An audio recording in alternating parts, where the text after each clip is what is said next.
샬롬 할렐루야. 요한계시록 4장 1절에서 3절입니다. 이 일 후에 내가 보니 하늘에 열린 문이 있는데 내가 들은 바 처음에 내게 말하던 나팔 소리 같은 그 음성이 이르되 이리로 올라오라. 이후에 마땅히 일어날 일들을 내가 네게 보이리라 하시더라. 내가 곧 성령에 감동되었더니 보라, 하늘의 보좌가 베풀었고 그 보좌 위에 앉으신 이가 있는데 앉으신 이의 모양이 벽옥과 홍보석 같고 또 무지개가 있어 보좌에 둘렀는데 그 모양이 녹보석 같더라. 아멘. 요한계시록 강의 30번째 앞으로 되어질 일들에 대한 예언의 내용입니다. 요한계시록 4장부터는 앞으로 되어질 일들에 대한 예언의 내용이지요.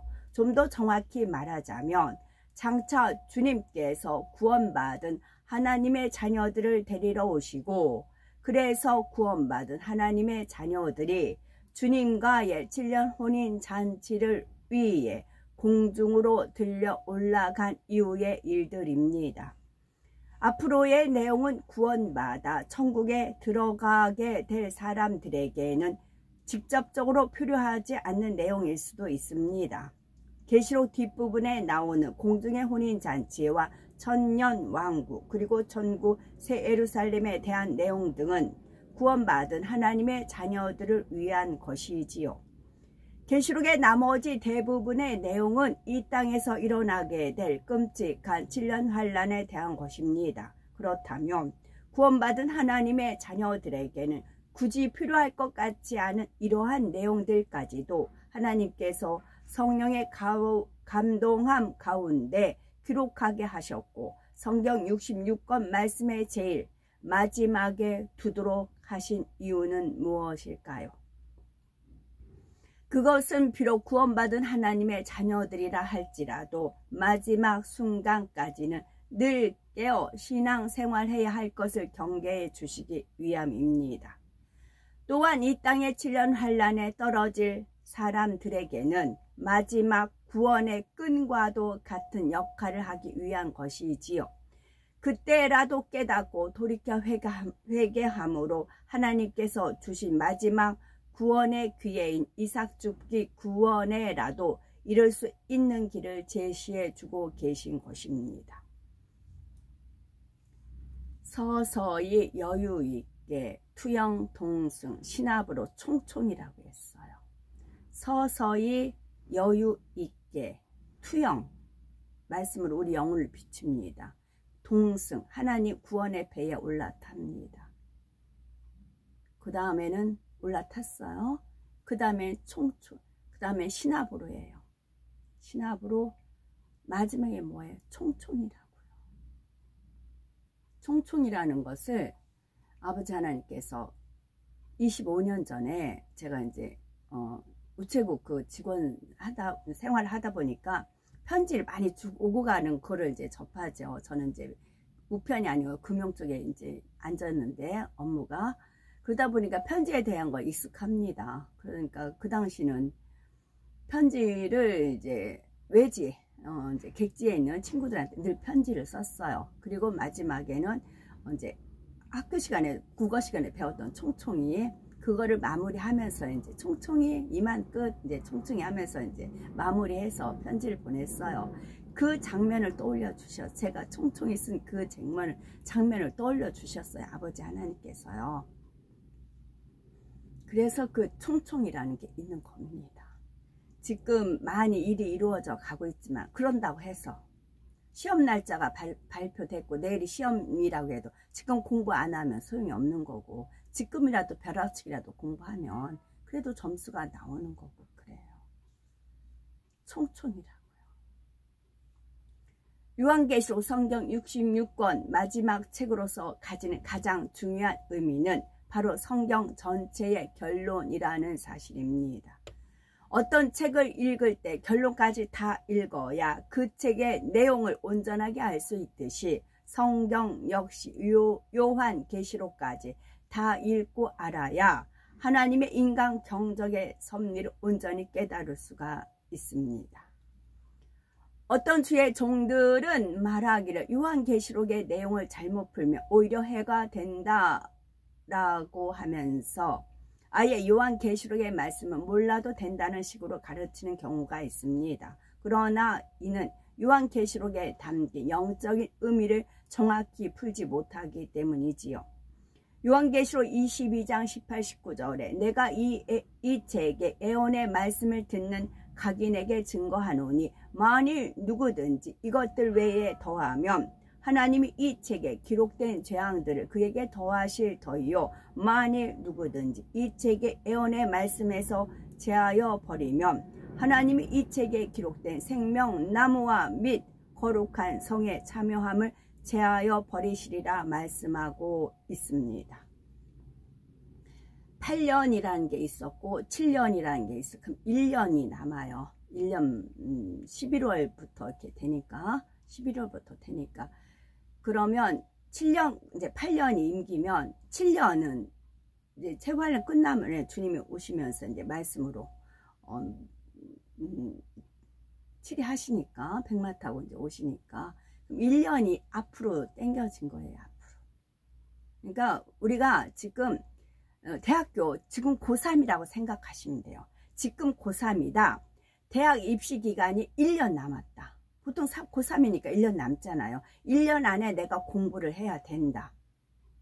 그 대학 입시가 1년 남았다. 그 지금부터라도 그 생각을 하시고 임하시라는 거예요. 8년 그러면 7년 1년이 있잖아요. 1년 앞으로 당겨서 그렇게 타임을 맞추시면 돼요. 저는 그런 이제 깨달음을 주셔서 자다가도 주님께서 이제 깨워주세요. 들쩍들쩍 안 하고 이제 그러면 새벽 3시 돼요. 그러면은 이제 뭐 한자라도 공부하려고 일어나서 끼적끼적하고 그래요. 고3이다 생각을 하고 임해라. 저는 고3 때 아무리 공부를 했어도 입시시험을 볼 수가 없은 그런 상황이었잖아요. 원서 그 2만 얼마를 타지를 못해가지고 시험만 그러니까 이게 막으셨어요. 시험만 봤으면 이제 성적이 좋게 나오면 뭐 장학생 갈 수 있고 뭐 그럴 거 아니에요. 그럼 욕심이 낼 거 아니에요. 그러면 하나님 뜻이 안 이루어집니다. 그러니까 제가 고졸만 해야 돼요. 그러기 때문에 막으셨어요. 막으셨다고요. 그래서 1년 남았다 생각하시라고요. 믿든 안 믿든 손해볼 건 없잖아요. 손해볼 건 없어요. 내가 1년 동안 실력을 단단히 쌓아놓으면 그 이후에 언제 오셔도 되는 거잖아요. 기존 준비 짱짱 해놓으면 내 마음에 영으로 온영으로 채워주고 비질을 다 버리고 악한 모양 다 버리고 그렇게 되다 보면 우리가 일단 1년이란 기간이 남았다니까요. 1년이란 기간을 1년이란 여유 시간이 남아있어요. 현재 확고해요. 그거는 1년이라는 시간은 확고합니다. 그러니까 그 안에 내가 지금 고3이다.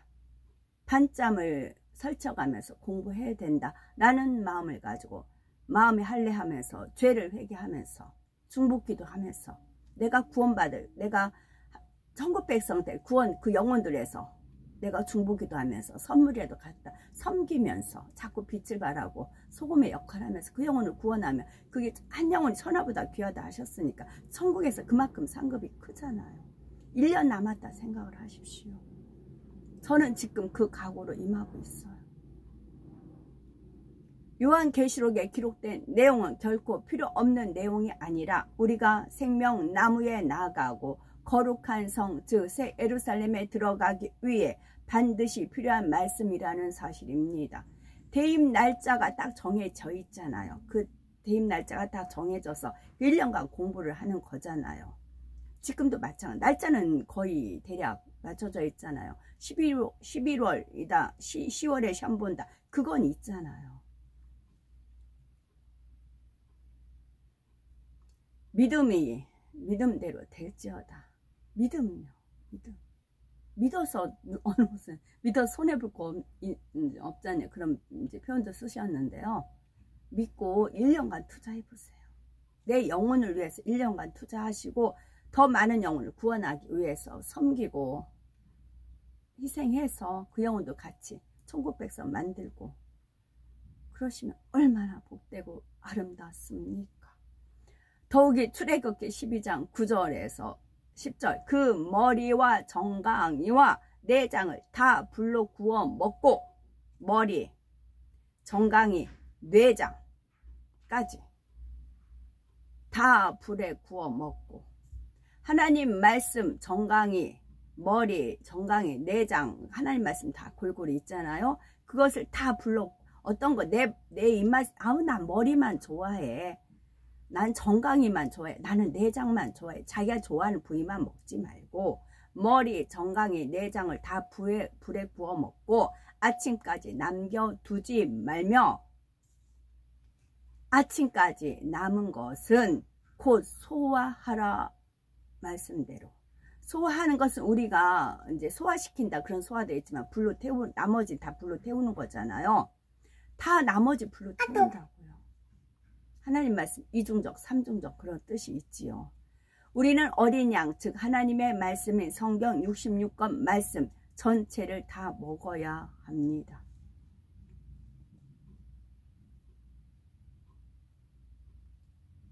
그것도 아침이 되기 전에 다시 말해서 주님께서 우리를 데리러 다시 오시기 전에 다 먹어서 양식 삼아야 합니다.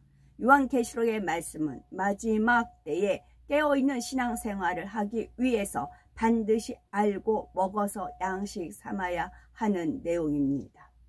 요한계시록의 강해의 말씀을 잘 듣고 꼭 깨어있는 신앙생활을 하셔서 장차 주님께서 우리를 데리러 공중에 강림하실 때에 모두가 함께 들림받아 주님 품에 안길 수 있어야 되겠습니다. 지금부터 살펴보게 될 계시록 4장에는 장차 하나님의 보호자 주변에서 펼쳐질 광경이 기록되어 있습니다. 사도 요한은 요한계시록을 기록할 당시에 이미 앞으로 오랜 세월 후에 있을 하늘나라에서의 일에 대해서 이처럼 기록했지요. 그렇다면 사도 요한은 이렇게 시공을 초월하여 앞으로 되어질 일에 대해서 자세히 보고 기록할 수가 어떻게? 그렇다면 사도 요한은 어떻게 시공을 초월하여 앞으로 되어질 일에 대해서까지 자세히 보고 기록할 수가 있었을까요? 이는 사도 요한이 영이 본 것을 기록한 것으로서 영은 시공을 초월하여 앞으로 되어질 일에 대해서도 알 수가 있고 반대로 과거의 일에 대해서도 알 수가 있습니다. 1절에 이 일 후에 내가 보니 하늘에 열린 문이 있는데 내가 들은 바 처음에 내게 말하던 나팔 소리 같은 그 음성이 가로되 이리로 올라오라 이후에 마땅히 될 일을 내가 네게 보이리라 하시더라 하였습니다. 그렇다고 제 말 1년 뒤에 주님이 오신데 그렇게 단정 짓지 마시고 저는 2000년대에 주님이 오신지라고 100% 믿었어요. 의심 조금도 안 했어요. 저한테 일어난 현상이 있었기 때문에 저는 2000년대에 주님이 오신다고 믿었어요. 철석같이요. 정말 철석같이 믿었습니다. 2000년대 오신다고요. 그러다가 지금 세월이 2024년 됐어요. 25, 26좀 있겠죠. 각오를 그렇게 하시라는 거죠. 이 일 후에라 했는데 이 일한 요한이 계시를 받기 시작한 때부터 7 교회에 대한 말씀을 주신 것까지 의미합니다. 요한은 계시를 받을 때 단번에 받은 것이 아니라 많은 시간에 걸쳐서 기도하고 계시받고 또 기도하며 계시받는 것을 되풀이하였지요. 지금까지는 7 교회에 대한 내용을 받았고 이후로는 앞으로 되어질 일들에 대한 예언의 내용을 받아가게 됩니다. 계시를 받기 위해서는 성령의 감동함 가운데 완전히 사로잡혀야 합니다. 그러기 위해서는 무수한 기도를 쌓으며 깊은 기도에 들어가야 하고 마음은 어떤 흠도 티도 점도 없이 깨끗해야 하지요. 그 전에 그 해에서 그 열기를 쫙 빼면 지옥이고 열기를 뺐으면 그 빛만 나오면 그게 천국이다. 그렇게 이제 제가 말씀을 드린 바가 있어요. 유튜브상 보니까 어느 온도가 75도? 그래서 계란이 구워지는 그 장면을 봤어요. 그래서 이거 비유로 들어주셨던 거 기도 중에 알려주신 거거든요. 이거구나. 이것도 역시 뭐라고 했는데 하여튼 미리 보기예요. 내가 그 이제 어휘를 모르겠네요. 미리 보기예요. 지금도 미리 보기예요. 그거를 깨달으면 복이 있고, 주변의 육적인 환경 역시 세상과는 단절된 곳일수록 좋기 때문에 하나님께서는 요한이 한적한 반모섬에서 계시록의 말씀을 받을 수 있도록 섭리하신 것입니다. 요한은 계시를 받을 때에 주님의 음성을 듣기도 했고 환상을 보기도 했으며 그의 영이 직접 영의 세계로 이끌려 가서 보고 오기도 하였지요. 바로와 같이 재앙 더 재앙을 했어도 안 믿잖아요. 본인이 자식이 이제 장자 재앙까지 했어요. 그때 잠깐 뜨거워했죠. 그러나 다시 돌이켜서 수장되고 말았잖아요. 지금도 역시 마찬가지. 이렇게 75도 나중에 이제 불로 소화된다 그러잖아요. 그래도 안 믿어요. 그러면 더 뜨겁고 진짜 지옥 맛을 본다. 이제부터 펼쳐지는 내용은 요한의 영이 직접 영의 세계로 이끌러 가서 그곳에서 보고 들은 것을 기록한 것인데, 요한의 영이 이렇게 영의 세계로 가기 위해서는 영계로 가는 통로를 통과해야 합니다. 하늘에 열린 문이 있는데 한 것이 바로 영의 세계로 가기 위해 통과해야 하는 영계의 문이 열린 것을 보여주신 것이지요. 우리가 사는 이 첫째 하늘 이외에도 둘째 하늘, 셋째 하늘, 넷째 하늘의 공간이 또 있습니다. 성경에도 보면 하나님과 밝게 교통했던 사람들은 하늘이 정확하게 몇 개의 공간으로 나누어 있는지까지는 모른다 해도 하늘이 하나가 아니라 여러 개라는 사실을 알았지요. 느헤미야 9장 6절에 오직 주는 여호와시라 하늘과 하늘들의 하늘과 1월 성신과 땅과 땅 위의 만물과 바다와 그 가운데 모든 것을 지으시고 다 보존하시오니 모든 천군이 주께 경배하나이다 하여 하늘이 여러 개일 뿐만 아니라 더 높은 차원의 하늘도 있음을 말씀하고 있습니다. 어떤 분들은 통일도 안 됐는데 뭔 주님이 오셔, 막 그런 말들 할 수가 있죠. 그게 다 묶여 있는 겁니다.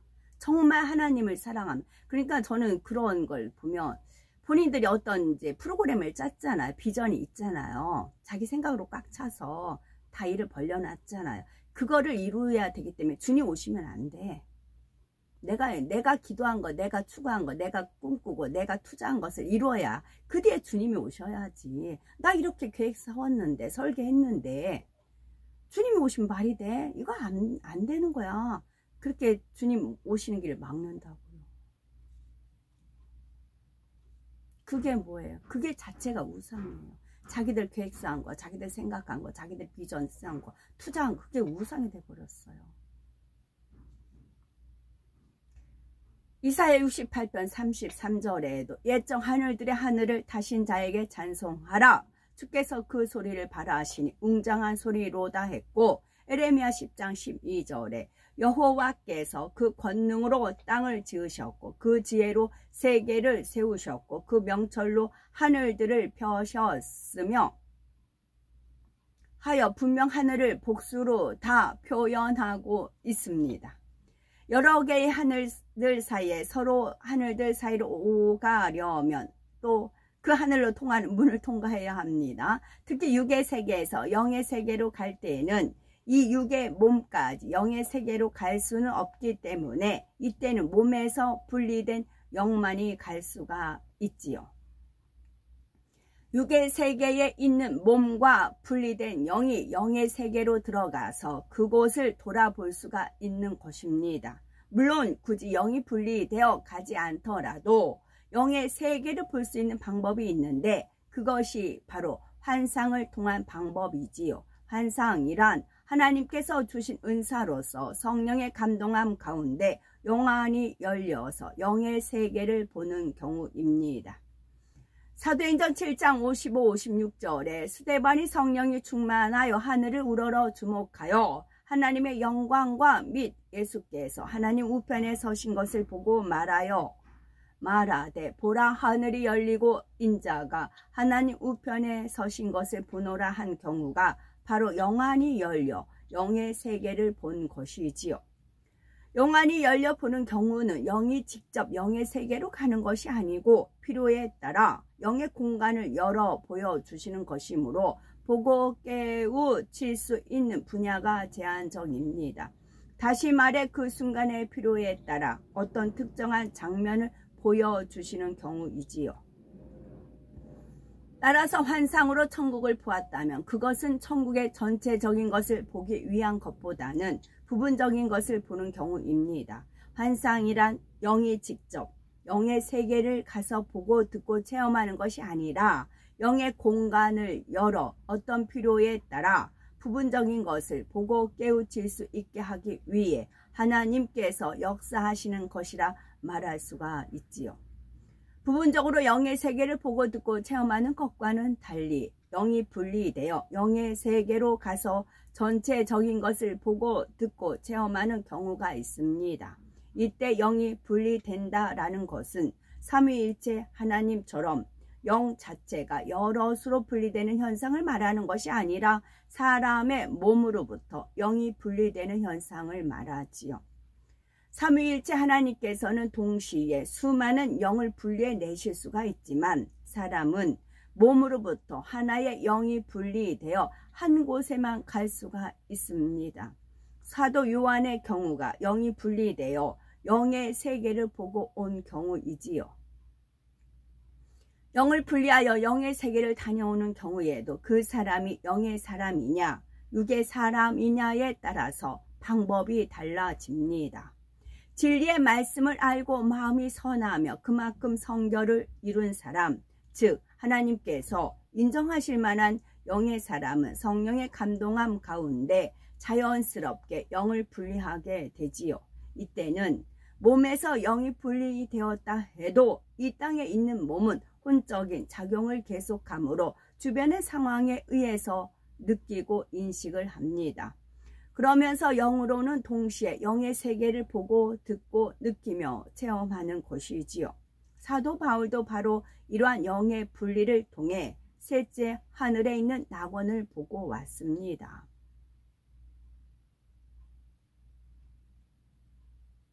고린도후서 12장 1절에서 4절에 사도 바울이 낙원을 보고 왔다 했는데 그 낙원은 집이 없고 이제 들판, 꽃이 있고 이제 그런 데란 말이죠. 그래서 히브리어로 이 초록을 야로크라고 부르더라고요. 야로크. 그래서 그거를 외우기가 쉬웠던 것이 뭐냐면 이제 야훼가 들어있는 꽃이 이제 들국화 그 야훼라고 저는 알려주셨거든요. 그럼 야록 그러면 들판 들야자 우리 한문을 혼용하면 들야를 보니까 록을 보니까 록 그러잖아요. 록을 보니까 푸르르다 초록이다. 그래서 초록이 야록 그렇게 되더라고요.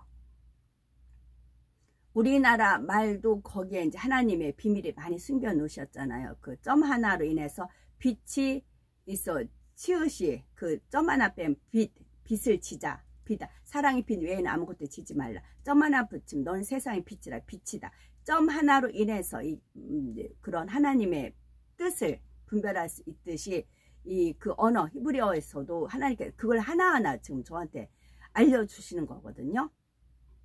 근데 천리도 한 걸음부터 첫 술에 배부르랴 그 각오로 이제 한 발짝씩 지금 나갑니다. 그래서 초록이라는 그런 이제 말이 야록 뭐 그렇게 발음하더라고요.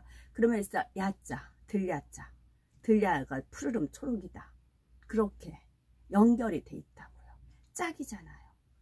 히브리어 우리나라 말이 쫙 낙원 하니까 생각났어요. 고린도후서 12장 1절에서 4절에 사도 바울이 무익하나마 내가 부득불 자랑하노니 주의 환상과 계시를 말하리라. 내가 그리스도 안에 있는 한 사람을 아노니 14년 전에, 그러니까 14년 전에 있었던 일을 사도 바울이 안 하다가 14년 지나서 말하기 시작을 했어요. 14.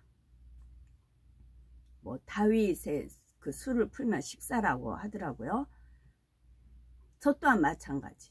25년 전 얘기를 하잖아요. 25년 전, 이제 그 전에 한 몇 년 전, 2019년부터 말을 하기 시작을 했죠.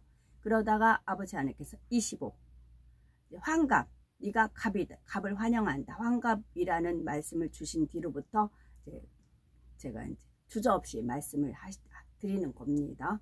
14년째, 저는 25년 전에 그렇게 말씀드리죠. 그가 셋째 하늘에 이끌려 간 자라. 그가 몸 안에 있었는지 몸 밖에 있었는지 나는 모르거니와 하나님은 아시느니라. 내가 이런 사람을 아노니 그가 몸 안에 있었는지 몸 밖에 있었는지 나는 모르거니와 하나님은 아시느니라. 그가 낙원으로 이끌려가서 말할 수 없는 말을 들었으니 사람이 가히 이르지 못할 말이로다 했습니다. 또 7년 환란에서 활동한 사람들이 있어요. 두 증인이 이제 활동하고요. 두 증인 활동하고 또 이제 하나님 은혜가 이삭 죽기 또 이제 하는 영혼도 있고 그래요. 그래서 그분들은 말씀을 받기를 본인은 이제 이 땅에 머물러 있어야 되니까 7년 환란 끝난 다음에 주님이 오신다 그렇게 말을 해요. 본인들은 그렇게 받았으니까. 저는 제가 받은 게 있어요. 저는 제가 증거 또 25년 전에 또 말씀에 쫙 그래서 저는 제 입장에서 말하는 거고 또 그렇게 많은 사람도 있고 그래요. 그러니까 그 예수님 십자가 못 박혔을 때 한편 강도가 욕하더라 뭐 같이 욕하더라 그렇게 아니고 나를 뭐 이제 낙원에 그런 말이 틀리다고 했잖아요. 그와 같아요. 같은 상황, 현 시대에 살지만 자기가 받은 하나님의 음성이다 이렇게 말을 하잖아요. 그 사람은 그게 사명이고 그 사람은 그게 해야 되기 때문에 그렇게 받은 거예요. 저는 저 나름대로 또 있어요. 저는 사도 바울은 자신이 몸 안에 있었는지 몸 밖에 있었는지 모르지만 하나님은 아신다 했지요. 이때 사도 바울은 그의 영이 분리되어 낙원에 가서 그것의 아름다운 것을 보고 들으며 느끼고 있었습니다. 자신이 낙원에 직접 가 있는 것 같았지요. 동시에 이 땅에 있는 자신의 몸도 여전히 호흡하며 주변의 상황을 느끼고 있었습니다. 그러니 자신이 낙원에 가 있는 것 같기도 하고 한편으로는 이 땅에 있는 것 같기도 했던 것이지요. 사도 바울이 자기가 몸 안에 있었는지 몸 밖에 있었는지 모르지만 하나님은 아신다고 한 데에는 그만한 이유가 있습니다. 영의 세계에 대해서 전혀 모르고 오해하며 핍박하는 사람들이 굳이 회방거리를 주지 않기 위해서 일부러 이런 식으로 가려서 표현한 것이지요. 영적인 체험이 없는 사람이 사전에 아무런 지식도 없는 상태에서 갑자기 이러한 상황을 겪게 되면 당연히 혼란스러울 수밖에 없는 것입니다. 하지만 몇 차례 이런 경험을 하고 나면 그때부터는 지금이 어떤 상태인지를 파악함으로 혼란스럽거나 당황하지 않고 영이 더 자유롭게 영의 세계를 돌아볼 수가 있게 됩니다. 하나님 편에서 어떤 사람에게 영의 세계를 보여주시기 위해서 그의 영을 분리하게 하실 때는 바로 이러한 방법이 가장 바람직하고 올바른 것이지요. 그러나 이 방법은 그만큼 마음을 영으로 이루었고 하나님 편에서 보실 때 합당한 사람인 경우에 허락될 수 있는 방법이지요. 그래서 이런 방법의 경우는 쉽지가 않습니다.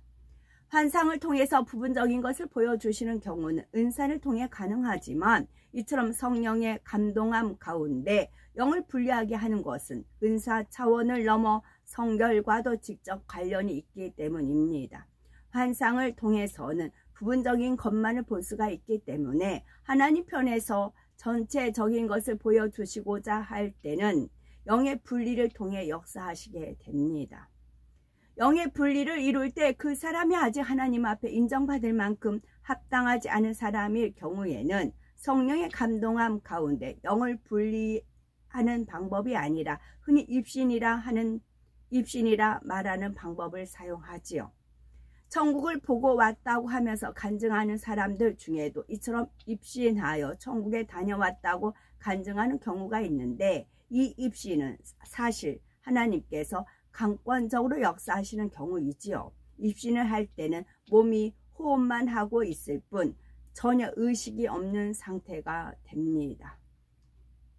이 입신을 통해서 영이 분리되는 경우에는 간혹 잘못되는 경우도 있습니다. 물론 하나님께서 어떤 특별한 섭리 가운데 강권하여 역사하심으로 입신하게 되는 경우에는 하나님께서 당연히 지켜주시지만, 그렇다 해도 이 입신의 경우에는 위험한 요소들이 있습니다. 성결되어 진리로 무장된 영의 사람이 아니므로 자칫 분리된 영이 악한 영과 접하여서 잘못되는 경우도 있고, 영의 세계의 길을 잘못 들어서는 경우도 있습니다. 또는 스스로는 입신하였다 하지만 실제로는 입신이 된 것이 아니라 사람이 자기 생각 가운데 보고 말하는 경우도 있습니다. 그러므로 하나님께서 이 입신의 방법을 통해서 하나님의 일을 이루시는 경우는 극히 드뭅니다. 하나님께서 어떤 사람을 통해서 꼭 역사하시고자 할 때 그 대상이 되는 사람이 아직 진리를 잘 알지 못하고 선과도 거리가 먼 경우에 하나님께서는 하나님의 섭리를 이루시고자 강권하여 이 입신이라는 방법을 통해 역사하시는 경우가 혹 드물게는 있습니다.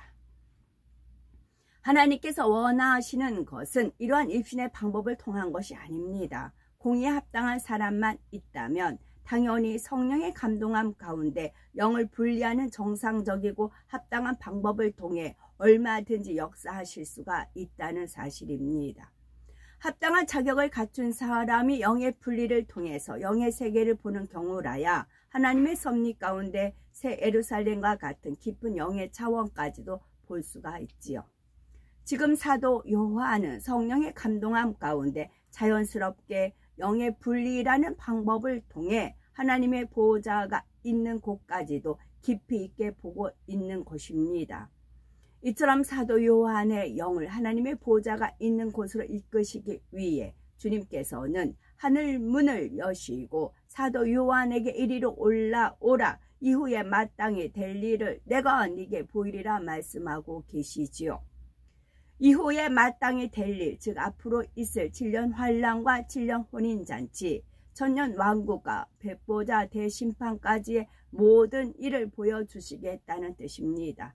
이때 들려온 주님의 목소리가 요한계시록 1장 10절에서 들었던 것처럼 나팔 소리와 같은 큰 음성이었지요. 주님께서 사도 요한의 영의 세계로 들어올 것을 말씀하시자 사도 요한 2절에 내가 곧 성령에 감동하였더니 한 대로 이내 성령의 감동함을 입어 그의 영이 하나님의 보호자 앞으로 갑니다. 사도 요한이 이때 보는 장면은 그 당시 하늘나라에서 일어나고 있는 현재의 상황이 아니라 앞으로 일어날 미래의 상황이었지요. 사도 요한은 많은 시간을 뛰어넘어 이렇게 미래의 하늘나라에 일어날 일까지도 보고 있다는 사실입니다. 이것이 어떻게 가능한 것일까요? 그것은 영은 시공간을 초월하기 때문입니다. 물론 시공간을 초월할 수 있는 것은 삼위일체 하나님 영뿐입니다. 하지만 하나님께서 허락하시면 사람의 영 또한 시간과 공간을 초월하여 과거와 미래의 어느 곳이든지 갈 수가 있습니다. 악한 영들도 영으로 된 영적인 존재이기 때문에 시간과 공간을 초월하는 일까지도 알 수가 있는데 대신 그들은 과거와 현재의 일까지만 알 수가 있습니다. 미래에 속한 일들은 어디까지나 만물의 주관자이신 하나님께서 예정하신 가운데 섭리해 놓으신 것이므로 오직 하나님만이 아실 수가 있지요. 악한 영들에게는 미래의 일까지 아는 것이 결코 허락될 수가 없는 것입니다. 다만 악한 영들에게는 악한 자들을 사주하여 자신들의 하수인처럼 부릴 권세가 있기 때문에 그들에게 속한 앞일에 대해서는 약간 알 수가 있지요. 예를 들어서 악한 사람을 사주하여 다른 사람을 속이고 거짓말하게 할 수 있기 때문에 그런 사람이 관련된 일에 대해서는 어느 정도 앞일의 결과를 알 수가 있다는 말입니다. 악한 영들과 접하여서 사람의 운세를 봐주고 점을 치는 사람들은 악한 영들이 알려주는 과거와 현재의 상황, 그리고 각 사람의 마음의 악의 정도를 가지고 마치 앞일에 대해서 예측하는 것처럼 말하는 것입니다. 그러나 시공간을 초월하여 과거도 현재도 미래도 모든 것을 다 아시는 분은 오직 삼위일체 하나님이시며, 이러한 하나님께서 역사해 주실 때 합당한 사람을 통해 앞일에 대해서도 밝히 풀어줄 수가 있다는 사실을 아셔야 되겠고, 2절에 보니 보라 하면서 이때부터 분리된 영이 보고 듣는 것을 말하고 있습니다.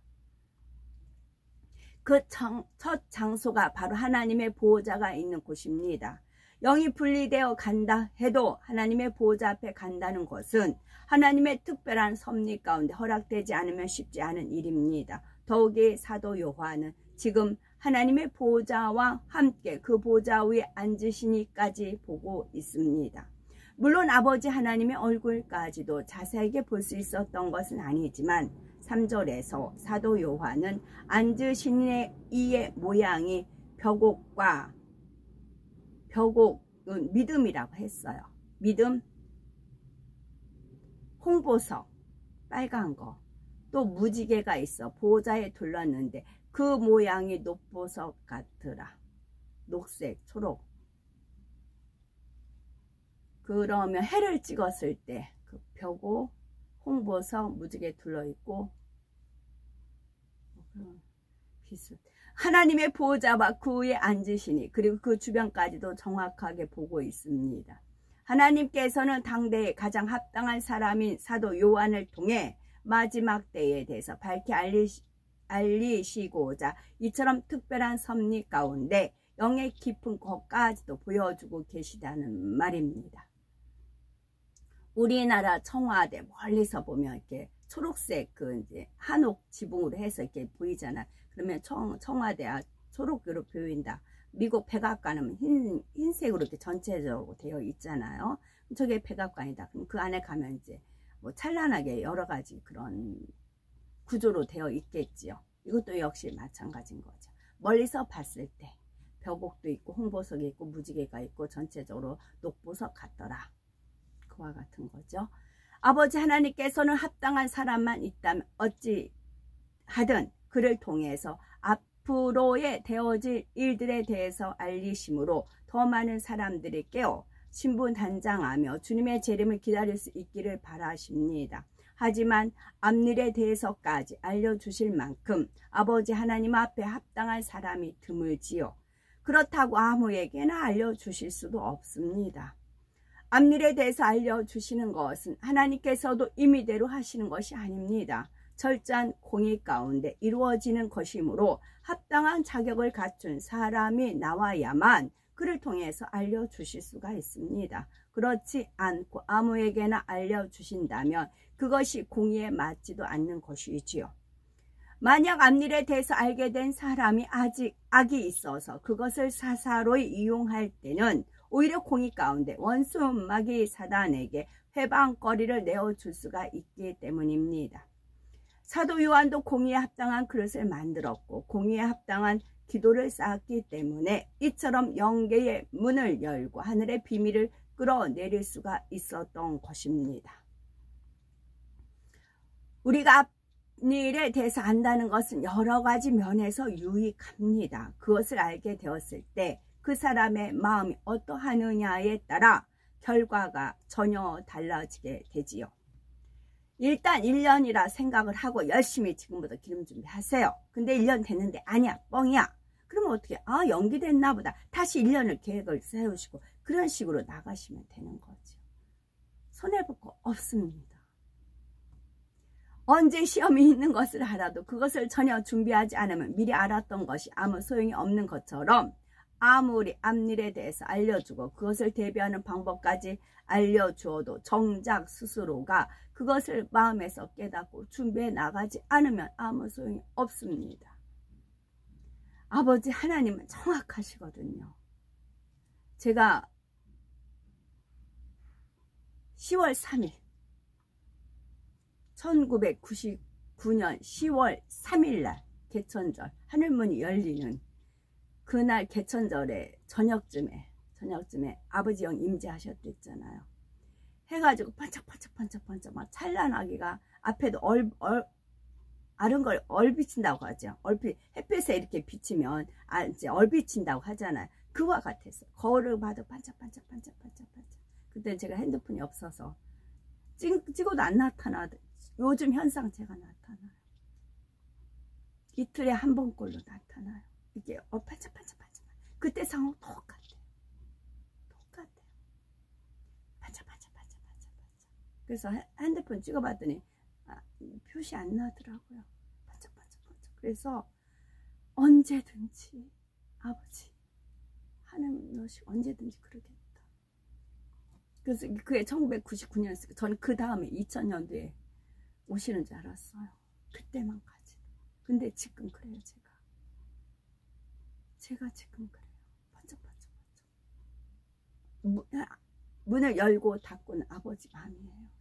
순간에 다 준비가 됐으니까. 천사들 다 준비됐어요. 저 요즘 가을, 이제 여름 가을이니까 잠자리가 날아다니죠. 버스를 타고 가도 잠자리 옆에 있어요. 그리고 이제 버스 하면 운전수 앞에 잠자리 딱 한 마리예요. 잠자리 한 마리가 날아가. 어딜 가도 딱 눈을 이끌어서 보면 잠자리 한 마리 옆에 항상 있어요. 그것은 이제 천사의 영이 이제 잠자리화 돼서 이제 눈에 보이는 건데, 이게 이제 또 퍼즐의 그 조용필 씨의 그 고추 잠자리 있죠. 그 노래가 또 저는 노래 못하니까 당연히 관심도 없지만 하도 인기였으니까 고추 잠자리 그 조용필이 부르셨던 그 노래가 퍼즐이 있었어요. 그러면서 이렇게 보니까 고추 잠자리에 뻘건 그 잠자리예요. 또 커요, 사이즈도. 그래가지고 그랬더니 그 퍼즐 조각을 떠올려 주시더라는 얘기죠. 그래서 이게 겨울 되면 당연히 이제 안 날아다니겠죠. 계시록 22장 10에서 12절에 또 내게 말하되 이차게 애언의 말씀을 임봉하지 말라. 때가 가까우니라. 불의를 하는 자는 그대로 불의를 하고, 더러운 자는 그대로 더럽고, 의로운 자는 그대로 의를 행하고, 거룩한 자는 그대로 거룩되게 하라. 거룩되게 하라. 보라, 내가 속히 오리니, 속히 총총히 오리니, 내가 줄 상이 내게 있어 각 사람에게 그가 일한 대로 갚아주리라는 말씀대로입니다. 아직은 기회가 있기에 아버지 하나님께서는 다시 한번 요한계시록의 말씀을 선포케 하심으로 귀 있는 사람들은 마음의 문을 열고 성령께서 하시는 말씀을 듣도록 역사하고 계신 곳입니다. 계신입니다.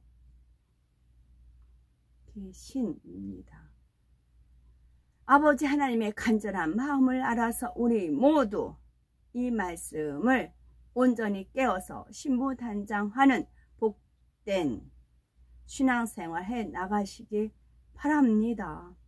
아멘.